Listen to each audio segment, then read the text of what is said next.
really possible for someone who calls himself a socialist to be elected president of the United States? Well, so long as we know what democratic socialism is. Countries like Denmark and Sweden. Democratic socialist countries like Denmark, Sweden, Norway, Finland.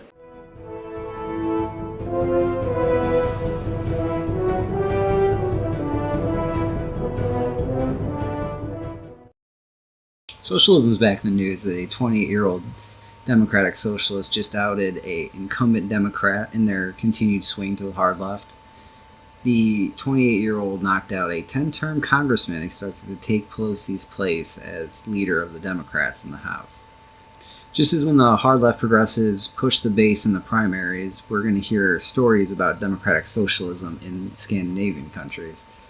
I have a nice little article, and we'll go over 5 large myths about socialism in the Nordic countries. 5 myths about Nordic socialism peddled by the left. In reality, socialism has hurt Nordic countries like Denmark and Sweden. The U.S. should avoid their mistakes, not repeat them. We're going to skip through the intro because it's essentially him establishing the fact that the Democrats have praised the Danish countries, but yeah, with Bernie Sanders running around the primaries, we don't need any more evidence than that. So the first myth, countries like Denmark show that socialism works. The success of Nordic countries is based on the fact that historically they have relied on free markets and protection of private property. The only exception is a short period in Sweden, wherein socialist policies crippled growth and job creation. Nordic nations do have high taxes and generous welfare, but in many other regards they have unusually free markets. You don't have to take this from me, just listen to Danish Prime Minister Lars Rasmussen. After seeing his country held up as an example in the American presidential debate, he felt obliged to tell students in a Harvard speech, "I know that some people in the U.S. associate the Nordic model with some sort of socialism. Therefore, I would like to make one thing clear. Denmark is far from a socialist planned economy. Denmark is a market economy." A quick glance at the latest country ranking in the Index of Economic Freedom confirms that Rasmussen is right, and that the American left are wrong in viewing Denmark as their prime example of socialism. Denmark has only a marginally lower economic freedom score than the U.S. in last year's ranking. Denmark was marginally ahead of the U.S. That's because Denmark, like the other Nordic countries, compensate for a large public sector by having market-oriented policies in other fields. When it comes to areas such as business regulation, trade policy, vouchers in the provision of education, aka school choice, elderly care and health care, and partial privatization of retirement savings, something we're told here would throw the old people out on the street. Nordic countries are among the most free market in the world. In fact, in these areas, the U.S. has a lot to learn from Denmark and the other Nordic countries. And we can see in this chart here that indeed Denmark is one under the United States at 11, with the United Kingdom being above us. That's really quite sad. And, well, of course, Chile is up there. All praise be to Pinochet. It's number 2. Nordic countries became rich by relying on socialism. This couldn't be more wrong. Sweden is the only Nordic country that actually experimented with socialism during the 1970s and 80s. It is difficult to see how these policies could be viewed as anything else but a massive failure.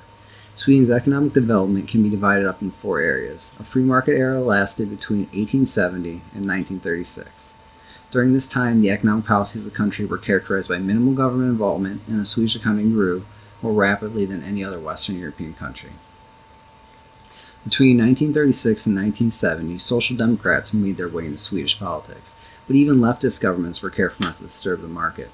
Sweden's growth rate fell to an average of Western European economies for this period, so already seeing the effects.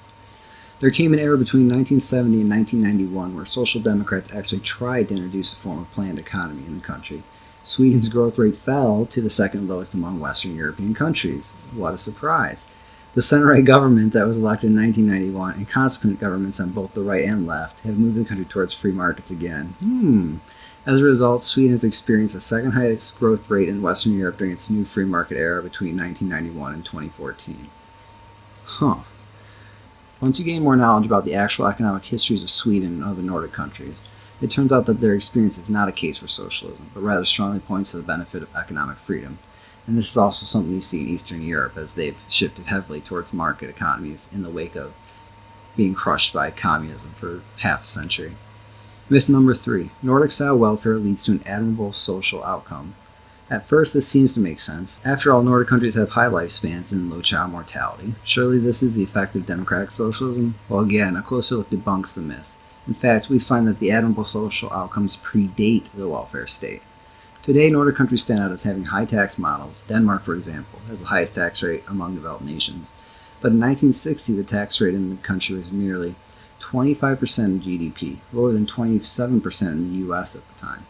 In Sweden, the rate was 29%, only slightly higher. What might come as a surprise to American admirers is that the admirable social outcomes of Nordic countries were in place already. The table below shows the global rankings of lifespan and child mortality before the introduction of large welfare states in the Nordics at the peak of generous welfare state policy compared to the latest data. The good outcomes existed well before the creation of the welfare state, which makes sense since they are linked to the healthy diets of the Nordic people. If anything, the Nordic countries have slipped somewhat after the introduction of large welfare states. So while an average person in Denmark, the modern economy with the highest tax level, lives a year and a half longer than the average American, let's not forget that when Denmark was a small tax country, this difference was 2.5 years. Also, those who believe the good outcomes of Nordic countries are simply a result of large welfare states should be aware that Iceland, the Nordic country which historically has had the smallest welfare state, is the one with the highest lifespan and lowest child mortality. Denmark, the Nordic country with the largest public sector, lags behind its neighbors. Isn't that something else? And you can see from the charts included that, yeah, they were dominant in the early years and have slipped behind slightly. Myth number 4, Nordic welfare leads to income equality. While American-style capitalism leads to wealth for the 1% rich, the Nordic system distributes wealth much more evenly. Surely at least this argument for Nordic-style social democracy is true. In part, I think it is. Redistributing money through high taxes does create income equality, yet there is more to this story. What many on the left don't seem to be aware is that the income equality of Nordic countries has more to do with the history of these countries than with the democratic socialism and redistribution. Swedish economists explain that most of the decrease in income equality in Sweden takes place before the expansion of the welfare state, and by 1950, Swedish top income shares were already lower than in other countries. A recent paper by economists reached a similar conclusion for Denmark and Norway. What leads to income equality in Nordic countries? The answer seems to be a Lutheran culture with a strong emphasis on work and individual responsibility. I would put emphasis on work and individual responsibility, combined with homogeneous populations and the wealth creation of capitalism, emphasis on the wealth creation of capitalism. The countries which already had prosperity, equality, and strong norms about individual responsibility, emphasis on individual responsibility, then choose to move towards generous welfare. With time, however, Nordic people adapted their work ethic to large welfare states. It has become more acceptable to rely on government support even if one is healthy enough to seek employment. Massive welfare dependency has grown. I myself grew up in a family supported by welfare. So, although Nordic welfare states certainly do help the less fortunate through government benefits and services, this does not only combat poverty, but also unintentionally creates a social poverty. Myth 5. Americans would be better off with Nordic-style welfare. The thing to hold in mind is that the success of Nordic societies obviously had much to do with their unusually strong ethical norms, and not just their welfare policies. So what happens if the same culture is combined with another political system? We can find the answer by looking at Nordic Americans.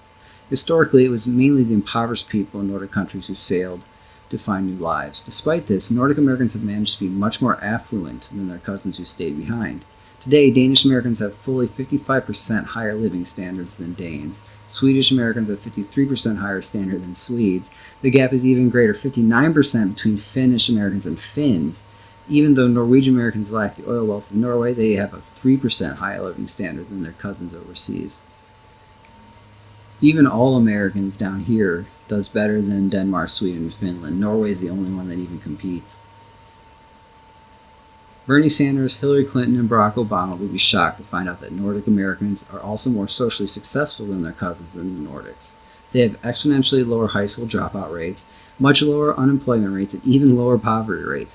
Similarly, immigrants to the Nordic countries fare worse than those in the U.S. in regards to employment, self-reported health, and the school result of their children. Once we compare apples to apples, the case for adopting a Nordic-style welfare model in the U.S. and other parts of the world suddenly becomes less strong. In fact, the Nordic countries themselves are gradually moving away from the very generous welfare model. adopting systems that are more focused on individual freedom, market forces, and self-reliance.